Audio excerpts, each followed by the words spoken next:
Le scénario est en effet sur la table. Il s'agirait de la décision la plus drastique prise par le Conseil fédéral si en amont les mesures d'économie ou les contingentements ne suffisaient pas. Cette mesure, c'est ce qu'on appelle les délestages cycliques. Dans ce cas-là, sur ordre des autorités, les opérateurs électriques coupent le courant durant 4 heures dans le pays, puis on rallume durant 8 heures ou 4 heures seulement si ça ne suffit pas. Selon les experts, ce sont les mois de février-mars qui seront les plus critiques. Des coupures pour tout le monde, y compris pour les ménages ?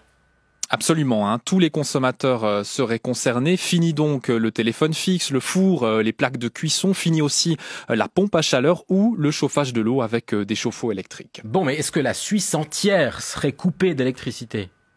Alors il existe des infrastructures essentielles qui seraient épargnées. On pense aux hôpitaux, aux services de secours et de sécurité ou encore au système d'approvisionnement en eau. Idem pour l'émission d'ondes radio et télévisuelles.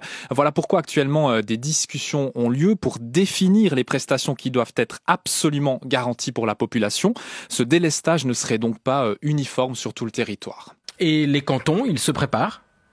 Ils sont en train de s'organiser, oui, pour les différents cas de figure. Par exemple, dans le canton de Vaud, une source bien informée nous expliquait qu'une stratégie de résilience est en préparation en cas de coupure d'électricité et de pénurie de gaz.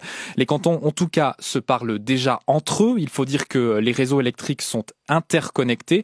Mais il y a une attente, c'est que ce soit la Confédération qui donne une ligne directrice. Et nous, qu'est-ce qu'on peut faire pour se préparer à cette éventualité ? Alors, c'est conseillé de se préparer, pas seulement en cas de pénurie. D'ailleurs, il s'agit notamment de constituer des réserves d'urgence pour avoir de la lumière, comme des bougies ou lampes de poche, mais aussi des appareils de cuisson sans électricité, comme un réchaud à gaz ou un grill.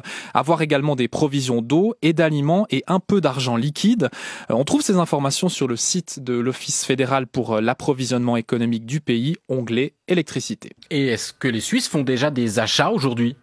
Alors on sait que les ventes de génératrices ou de batteries ont bondi en Suisse. En ce qui concerne le fameux exemple des bougies, Coop nous indique ressentir actuellement une demande accrue. Par contre, ce n'est pas le cas du côté de Migros.